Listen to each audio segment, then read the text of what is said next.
Welcome, I'm Jon Caldara, president of the Independence Institute and your devil's advocate. A little later on in the show, we're going to talk about energy policy. But first, one of the most exciting things in politics, I think, is the possibility of the states grabbing control of the federal government by changing the Constitution. Professor Natelson with the Independence Institute, former law professor, you've been kind of the quarterback of this, or should I say the great parliamentarian of something called an Article 5 convention. Give me the quick down and dirty of what that is. Well, the Constitution provides that any constitutional amendment has to be approved by 3/4 of the states. But before it can get to the states, it first has to be proposed. It can be proposed either by Congress, or it can be proposed by a task force of representatives of the state legislatures called a Convention for Proposing Amendments. And that Convention for Proposing Amendments device was stuck into the Constitution by the framers as a way to give the states the power to rein in the federal government if the federal government ever became abusive or overreaching. Not that that could ever happen. But many that would people, never happen. Exactly. Though. Many people believe this is the time. Right, so there's a lot of discussion about the states doing that, and in fact, there's more than discussion, there's strong momentum toward it. Right. Let's see if I got this right. The beautiful thing about the United States Constitution is that it was a document that limited the power of government. Congress can only do these things. We have these protections in the Bill of Rights. We also have the ability to amend it. Right now, the only thing we've ever seen is that the federal Congress says, here's a good amendment, and then brings it out to the states. Most people don't even know that Article 5 of the Constitution says that works in two different directions. The framers realized the states might have something to say about this and might want to do something to the feds to rein them in. I can think of a balanced budget amendment, maybe something on debt. I can see all sorts of issues, perhaps a taxpayer bill of rights on the federal level. But has it ever been done? It hasn't. And that's one of the reasons why we have such problems now, why we have an imbalance. You know how important the initiative process is in Colorado, and how things would be radically different for the worse if we didn't have the initiative process. Well, the Convention for Proposing Amendments mechanism in Article 5 is the federal equivalent of the initiative process. It's a way in which the people, acting through their state legislatures, technically not through their states, but through their state legislatures, can bring forth constitutional amendments for consideration. Kind of like how we, the people in Colorado, can amend our Constitution to give us term limits or taxpayer bill of rights or campaign finance reforms or open meetings laws. We do that to the state Constitution. We can also do that to the federal Constitution through the legislatures. That's exactly right. Yeah. Now, you were just part of what, tell me if I've got this wrong, we could call it a dry run of what such a convention would be, because there is real momentum gathering in the states for this idea to be tried. First, talk to me a little bit about the momentum, and then let's talk about the dry run. Well, the momentum is strong. The Constitution says that if 2/3 of the states, or 34 states, send resolutions to Congress, and those resolutions are called applications, demanding a convention on a particular topic, then Congress must call the convention.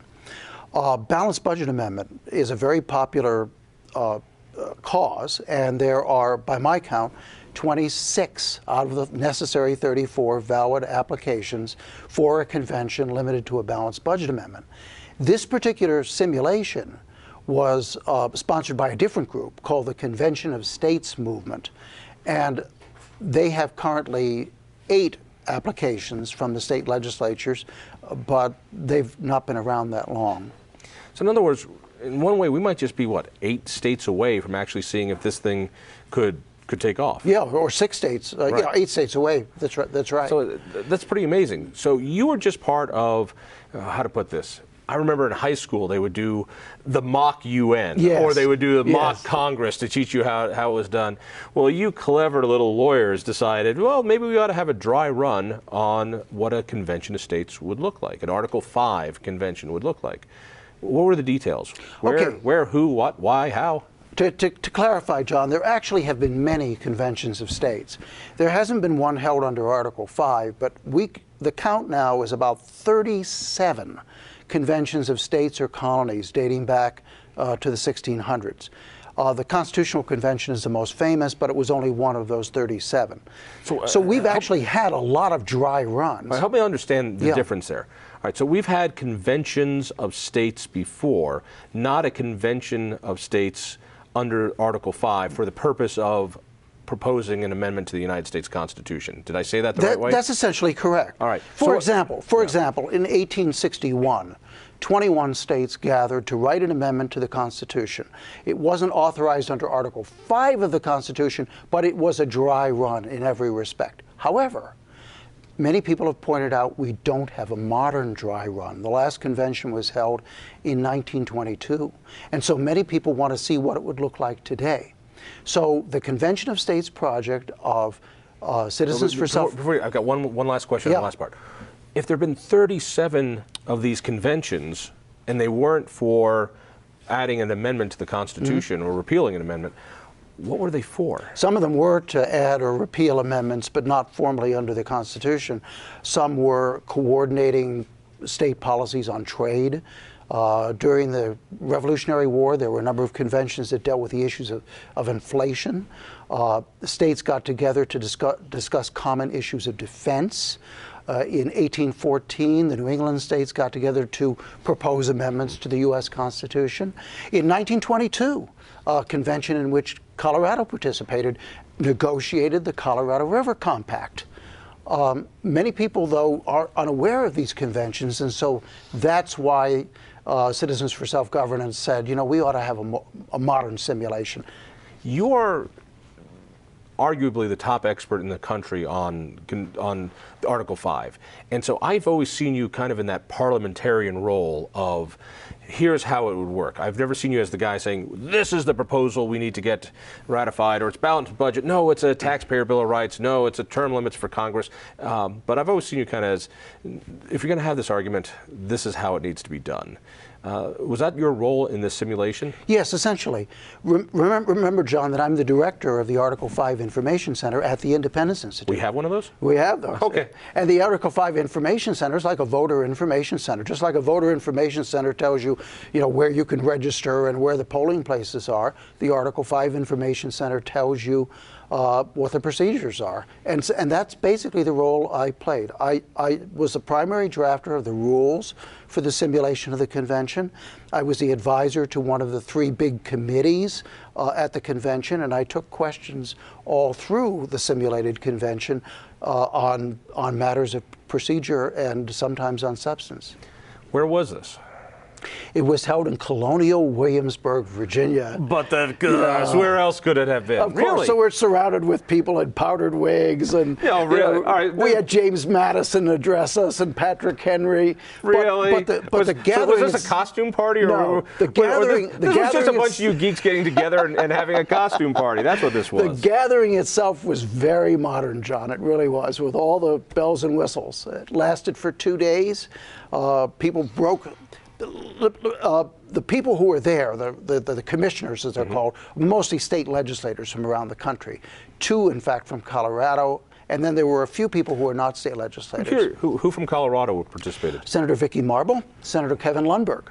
And Senator Kevin Lundberg found himself elected chairman of one of the 3 big committees. In fact, the committee that I was the advisor on, it dealt with fiscal affairs, and we produced a proposed balanced budget amendment and several other amendments.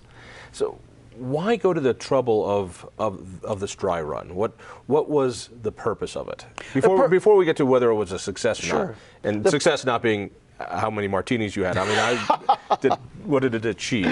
What was the stated purpose? Its stated purpose is to let people know what a modern convention would be. I mean, when people think convention, they either think, guys in powdered wigs, or they... Which you had!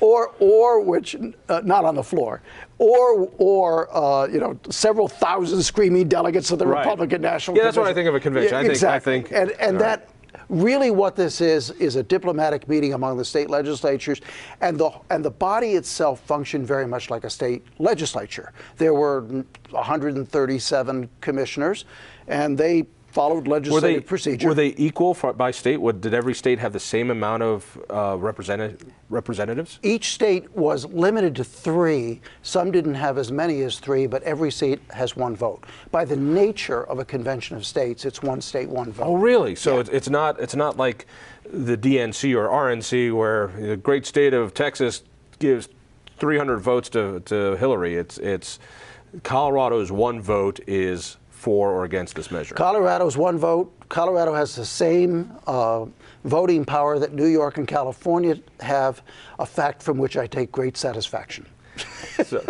So what happened? And Sure. what did you learn? What didn't go well?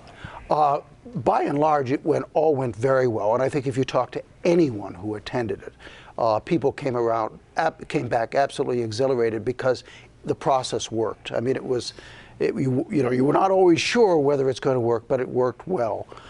First thing that happened is the committees broke into their own separate sessions. They recommended 8 separate constitutional amendments. The second day, the committees met in plenary session, a general session, and there was extensive discussion, amendment, and in some cases defeat of the proposals. The convention ultimately recommended 6 of the amendments. By the way, if you go on the Convention of States website, you can see a YouTube of the entire second day. You can see how it actually went. So was anything passed? You said there were... Yeah, the 6 different constitutional amendments were proposed. All right. What about the idea that this could run away? That I've heard this from people who are afraid of the idea. Yeah. That if you have this Article 5 convention, that before you know it, some states are going to say, well, let's get rid of the Second Amendment, and let's do this, let's do all these things. Why don't you worry that something like this could go out of hand? Well, I mean, I don't worry about it because I know the history and I know the law. I mean, that's my business. We've had, as I mentioned, 37 different conventions of states or colonies, and I don't think any of them has clearly run away. And that would include the Constitutional Convention, which some people claim it did, which it didn't. So I knew there's no real risk of runaway. Many members of the general public don't know that, and that's one of the reasons why they held the simulation. If you go and you look at the simulation, they're limited to a certain agenda, and you could see why, given the procedures and the constraints in which they operate, that's not a realistic scenario. So in other words, we said we're calling a convention of the states under the Article 5 of the Constitution to completely rewrite the United States Constitution. Well, then it could be a runaway. Then that would be legitimate, but if you're saying, nobody's doing that. Right, you're saying we're going to have this Article 5 convention of the states for purposes of drafting an amendment to the United States Constitution to deal with the budget. Mm-hmm. Exactly. They're limited to that. Right. And so, and if they were to produce anything, there would be no obligation in Congress to choose a mode of ratification, no obligation for the states to ratify it. Over time here, but let me ask you this one thing. You've said that the time might be coming where this happens in reality. Yeah. And give me a time frame, because this is exciting stuff. Well, I'd say there's about a 60-40 chance in the next 5 years. And what that means is we could be the witness to the greatest constitutional moment since the Civil War and perhaps since the founding. Pretty exciting stuff. Professor, thank you so much. Thank you, John. Stay tuned.